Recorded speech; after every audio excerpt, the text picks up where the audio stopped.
Olá, pessoal! Estamos de volta. Estamos trabalhando aqui com a classificação da receita pública e agora nós vamos entrar na classificação da receita por fonte ou destinação de recursos. Essa classificação, ela antigamente não era tão cobrada em prova, mas hoje em dia ela tem uma incidência bem maior, tá? Nós temos aqui algumas peculiaridades, temos aqui que saber algumas coisinhas bem específicas para acertar lá na hora da nossa prova, tá? Primeira coisa, o que você precisa entender com relação a essa classificação de receita? Nós temos uma obrigatoriedade para todos os entes federativos dessa classificação que decorre lá da LRF, da Lei de Responsabilidade Fiscal, tá? Então, o artigo 8º, parágrafo único da LRF, lá, nos anos 2000, trouxe para nós que os recursos legalmente vinculados a uma finalidade específica serão utilizados exclusivamente para atender ao objeto de sua vinculação, ainda que em exercício diverso daquele em que ocorrer o ingresso. Então, você vê, para você cumprir o que está aqui no artigo 8º, parágrafo único, é necessário que você tenha uma classificação para isso. Porque se o recurso é legalmente vinculado a uma finalidade específica, significa que eu vou ter que monitorar esse tipo de recurso aqui, tá? Então, ou ele é livre ou ele tem destinação vinculada. E aí nós temos ali, o nascedouro desta classificação na LRF, beleza? Nós também temos aqui no artigo 50, inciso 1, que a disponibilidade de caixa constará de registro próprio, de modo que os recursos vinculados a órgão, fundo ou despesa obrigatória fiquem identificados e escriturados de forma individualizada. Então, você extrai realmente da Lei de Responsabilidade Fiscal essa necessidade de classificar a receita pela fonte, pela destinação dos recursos, tá bom? Então, o nascedouro é ali. Surge, portanto, aqui são pontinhos de resumo. Essa classificação surge da necessidade de classificar a receita conforme a destinação legal do recurso. As fontes de recursos, pessoal, constituem-se de agrupamentos de natureza de receita, atendendo a uma determinada regra de destinação legal, e servem para indicar como são financiadas as nossas despesas orçamentárias. Consiste em um código de 4 dígitos, antes nós tínhamos 3, agora são 4, tá? O primeiro indica o grupo de fontes e os outros 3 indicam a especificação das nossas fontes. E passou a ser padronizada essa classificação a partir da LOA de 2023 para todos os entes federativos. Ela já era obrigatória, tá? Então aqui você já até pode colocar aí. É obrigatória. Ah, não, vou colocar no próximo ali, junto com... Junto com o restante aqui. Então, aqui. Já era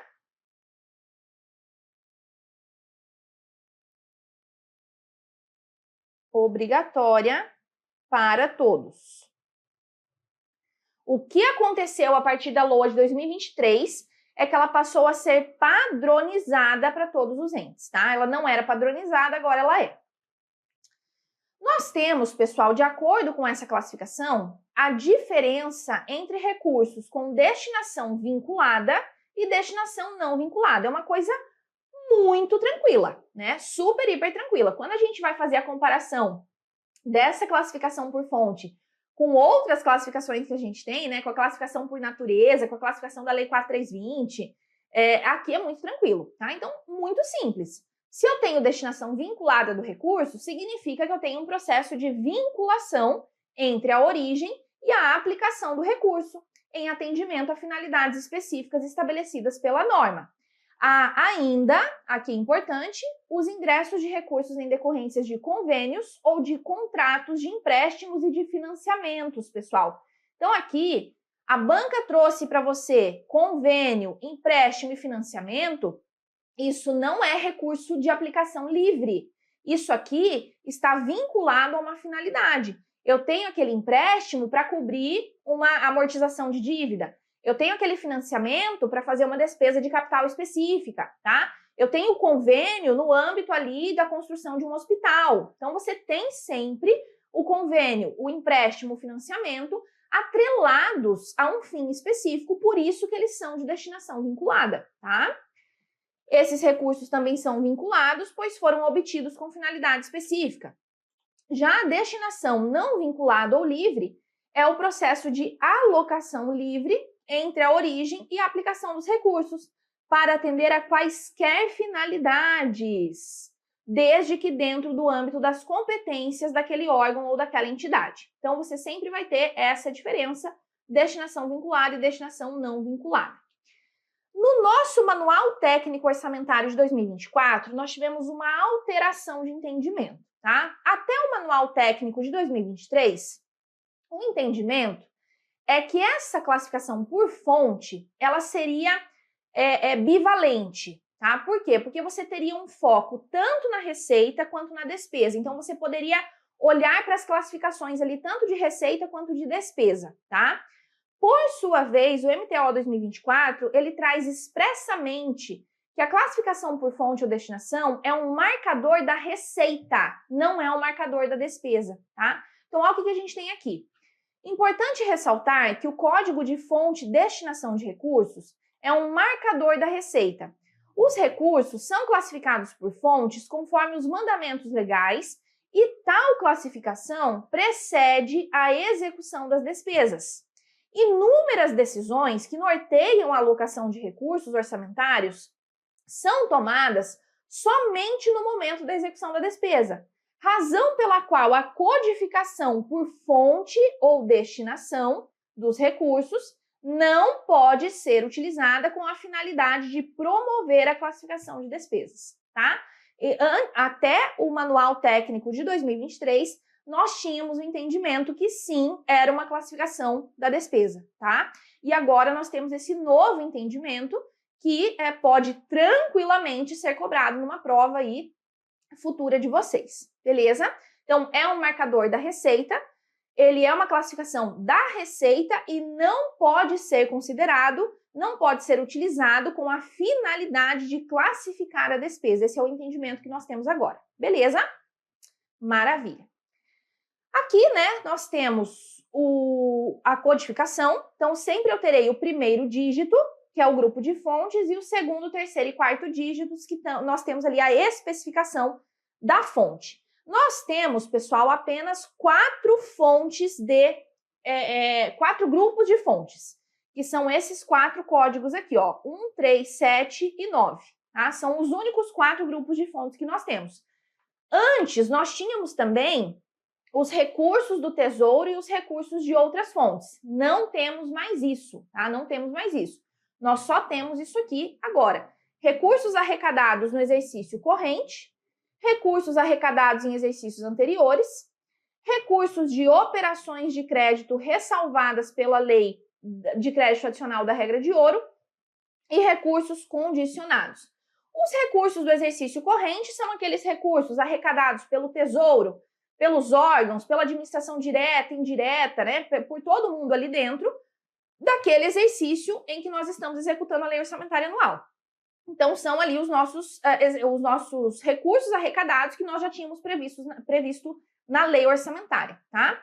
Recursos arrecadados em exercícios passados seriam recursos que remanesceram de exercícios passados e serão utilizados, serão reabertos, serão incorporados na LOA do exercício seguinte. E aí você, por exemplo, tem aqui o superávit financeiro do exercício anterior, valores ali que sobraram, né, e serão repassados, serão abertos no exercício seguinte. Beleza? São esses valores do recurso arrecadado em exercício anterior. Recursos de operações de crédito, pessoal, ressalvadas pela regra de ouro, o que a gente tem aqui? Aquelas operações de crédito que excedem o montante da despesa de capital, que são utilizadas para abrir crédito suplementar ou especial com uma finalidade definida. É aquela exceção à regra de ouro, que nós temos lá no artigo 167, inciso 3, tá? Então, esses recursos dessas operações de crédito que excederam a despesa de capital e que têm uma finalidade específica, que é na abertura de um crédito suplementar, de um crédito especial específico, né? Nesse cenário, esses recursos estão ali no grupo de fonte 7, tá?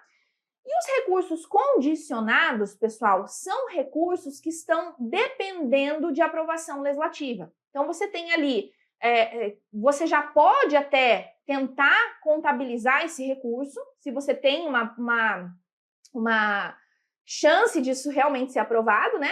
Já pode utilizar ali o grupo de fonte 9. Seriam ali recursos que estão tramitando lá no Poder Legislativo, né? Propostas com relação à receita, tributos, contribuições, qualquer outro tipo de receita. O Poder Legislativo está discutindo aquilo, nós não temos ainda o martelo batido com relação a essas receitas, mas são recursos condicionados aí a uma aprovação legislativa futura ou iminente. Beleza? Maravilha. Pessoal, no âmbito aqui da classificação por fonte ou destinação, nós temos as desvinculações de receita. Seja a DRU, seja a desvinculação de receita do Estado, seja a desvinculação de receita do município, tá? Isso aqui não é regra cair em prova, mas quando vem, o índice de erro é gigante. Por quê? Porque ninguém entra nisso aqui, tá? Então, olha lá, nós temos, primeiramente, a desvinculação de receitas da União. Isso aqui, pessoal, acontece, né? Por quê? Porque nós temos muitos recursos vinculados a finalidades específicas. Então, num contexto em que você começa a vincular tudo, poucos recursos ficam livres para serem aplicados conforme o governante eleito quer aplicar. Então, nesse contexto, nós tivemos ali a desvinculação de recursos da União, e isso se alastrou também para estados e municípios, conforme a gente já vai ver daqui a pouquinho. E aí a gente consegue retirar um pouquinho dessa desvinculação para deixar esses recursos livres para serem aplicados, tá? Até porque você pode ter ali várias despesas em que você tem recursos vinculados a elas e você tem um excesso de recurso vinculado a uma determinada despesa. E aí aquele recurso ele fica preso naquela despesa, mesmo sem estar sendo utilizado para aquilo, tá? Então você poderia ter esse cenário também, de um excesso de recurso vinculado a uma despesa. Então, exatamente nesse contexto em que eu tenho muitas receitas vinculadas, né, a maior parte das receitas vinculadas a despesas específicas, eu preciso desvincular um pouco isso para ter recursos livres para serem aplicados conforme o programa de governo do governante eleito, beleza? Então, olha lá. O artigo 76, pessoal, do ADCT da Constituição Federal, ele traz para nós a desvinculação de recursos da União. Então, são desvinculados de órgão, fundo ou despesa, até o dia 31 de dezembro de 2024, 30% da arrecadação da União relativa às contribuições sociais, sem o prejuízo do pagamento do regime geral de previdência, tá? Contribuição de intervenção no domínio econômico e taxas já instituídas ou que vierem a ser criadas até a referida data. Então, para fins de desvinculação da União, que é a nossa DRU, você só vai ter a desvinculação da contribuição social, da contribuição econômica e das taxas. Não coloque aqui impostos, não coloque multas, não coloque outras receitas correntes. Sempre só essas três aqui, tá? Maravilha. Gabi, faço uma desvinculação total ou tenho exceções? Tenho duas exceções no próprio artigo 76. Então, nós temos lá que não serão desvinculadas a contribuição social do salário e educação e a contribuição social destinada ao custeio da seguridade. Então, veja, são duas exceções onde? Nesse primeiro item ali, na contribuição social. Contribuições econômicas e taxas, nós não temos exceções. Desvinculo os 30%, ponto final. Já dentro das contribuições sociais, eu tenho duas exceções específicas que o próprio ADCT no artigo 76 me trouxe. A contribuição social do salário e educação e a contribuição social que faz o custeio da Seguridade Social, nesses dois casos aqui, nós mantemos a vinculação. Mantém a vinculação. Beleza, gente? Então, falou na tua prova que vai desvincular essa contribuição do salário e educação e essa contribuição do custeio, já invalidou e ponto final. São as duas exceções que nós temos. Beleza? Desvinculação de receita dos estados, pessoal, e do Distrito Federal, tá? Então, aqui nós temos uma regrinha específica para essa desvinculação, temos também regra específica para os municípios. Olha lá, agora no dia 20 de dezembro de 2023, super recente, nós tivemos a emenda constitucional 132, que alterou esse 76A e o 76B. Era, pessoal, para ser, a gente ia ter o término da vigência aqui, né, desses dispositivos, e nós agora prorrogamos essa vigência até 2032. Então, tem que tomar cuidado com isso. São desvinculados de órgão, fundo ou despesa até 31 de dezembro de 2032. Isso aqui que foi alterado, tá? 30% também das receitas dos estados e do DF relativas a impostos, taxas e multas já instituídos ou que vierem a ser criados, seus adicionais e acréscimos e outras receitas correntes. Então, aqui nós temos 4 tipos de receitas. Os impostos, as taxas, as multas e as outras receitas correntes. Veja que é completamente diferente ali, né? Quase completamente diferente da União. Na União, nós temos contribuição social, contribuição econômica e taxas. A única que é igual aqui é a taxa. Aqui são os impostos, taxas, multas e outras receitas correntes. Beleza? E isso se repete aqui também no município. Aqui são os impostos, taxas, multas e outras receitas correntes. E sempre lembrando que adicionais, acréscimos legais também podem ser desvinculados. Beleza? Então, vamos lá. Excetuam-se da desvinculação. O que a gente vai manter vinculado, mesmo com esta regra da desvinculação lá no Estado? No Estado, nós vamos manter a vinculação dos valores que são direcionados a ações e serviços públicos de saúde e ensino, tá? Vamos manter a vinculação das receitas que pertencem aos municípios decorrentes de transferências da Constituição. Então, obviamente, né, se você tem transferência constitucional para o município, isso não pode ser desvinculado. Você não vai contra a Constituição aqui, falar, olha, eu vou desvincular o que a própria Constituição mandou vincular. Não, não vamos fazer isso.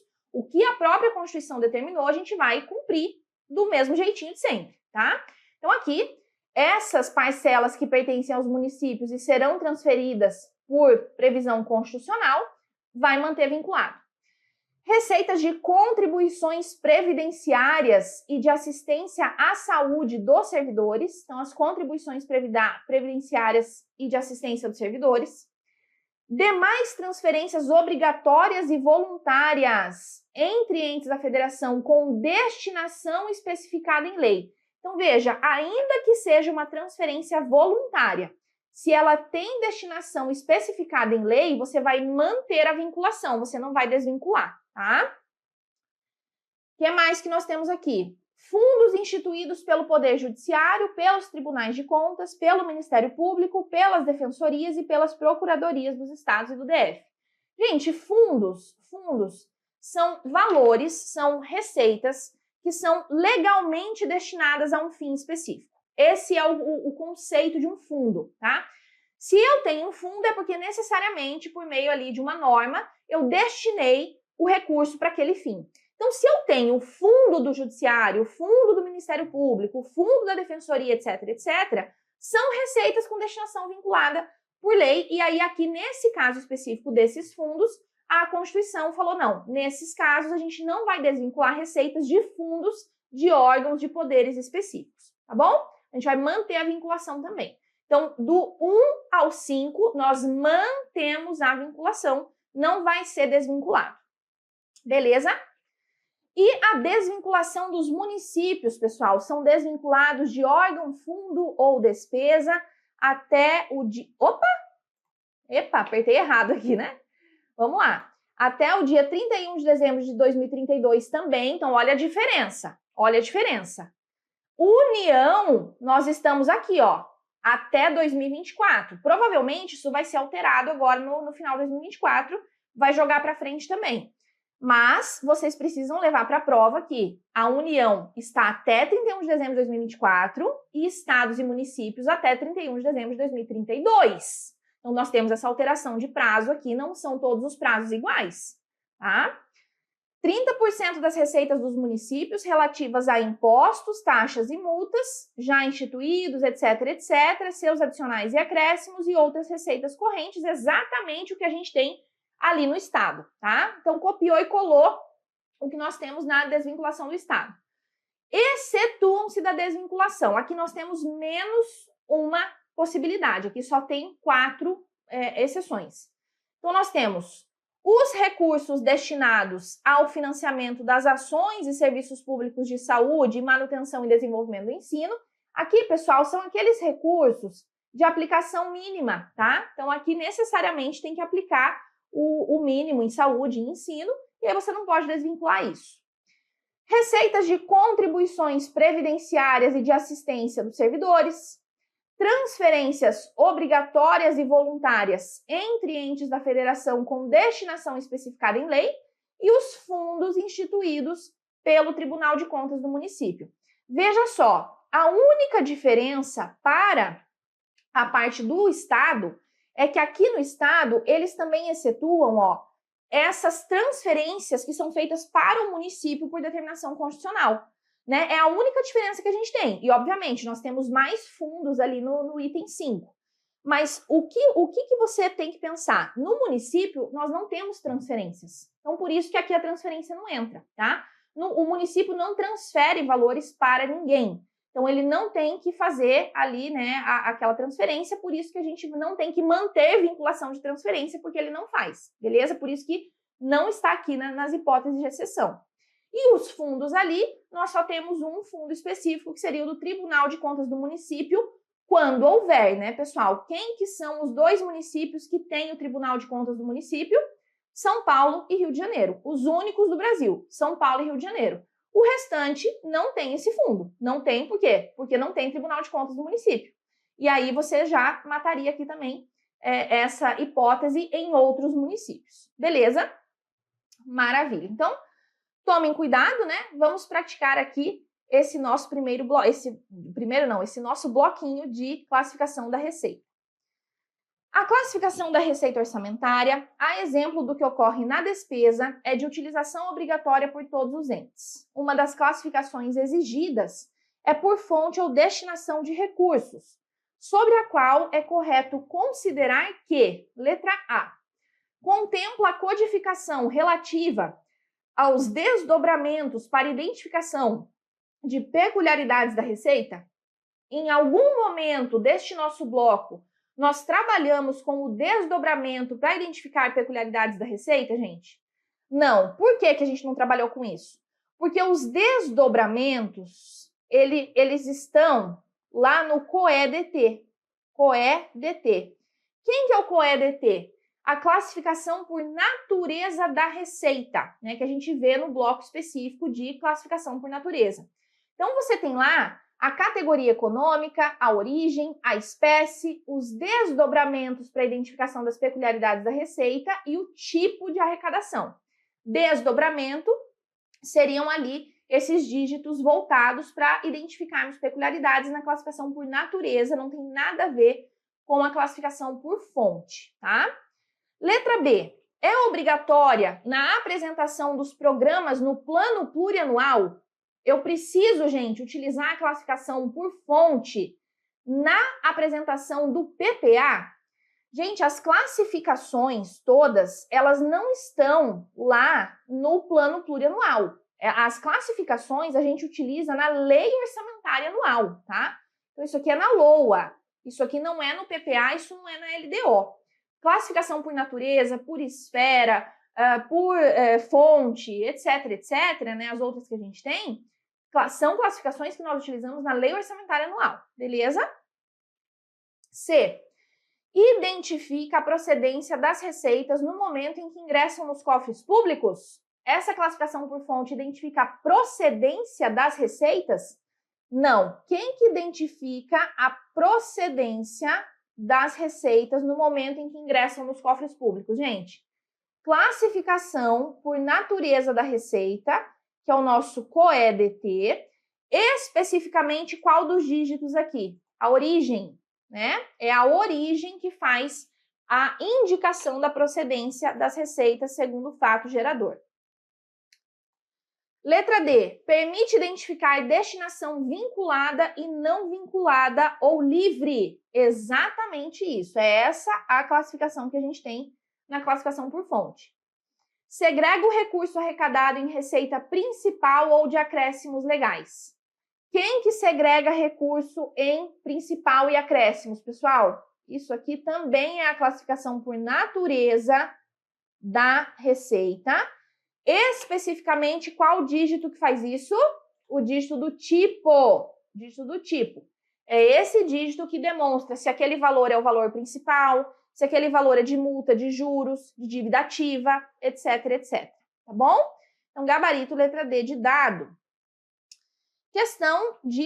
Questão de número 2. A classificação da receita pública por fonte ou destinação de recursos tem como objetivo garantir que determinadas receitas sejam direcionadas às atividades para as quais haviam sido previstas nos termos da lei. Então, você garante, por meio dessa classificação, que essas receitas, esses recursos que foram direcionados nos termos da lei sejam aplicados nesses fins? Com certeza sim. Se eu tenho destinação vinculada, né, se eu tenho ali que a receita foi direcionada a uma atividade por meio de lei, isso é destinação vinculada e a gente consegue fazer o controle disso, tá? 3. Da perspectiva da receita, a classificação por fonte ou destinação de recursos busca identificar a origem do recurso segundo o seu fato gerador, pessoal? Não. Na perspectiva da receita, essa classificação por fonte ou destinação vai identificar se ela está vinculada ou não a um fim específico, né? A qual fim ela está vinculada legalmente ou se ela é um recurso livre, beleza? Isso aqui de identificar a origem do recurso segundo o seu fato gerador, pessoal, é a classificação por natureza da receita, especificamente o nosso dígito da origem, beleza? É a origem que faz isso aí para nós. Então, errada a nossa número 3.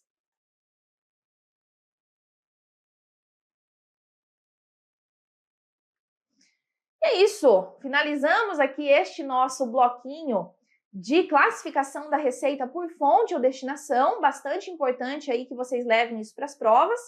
E eu fico por aqui, espero vocês no nosso próximo bloco. Até!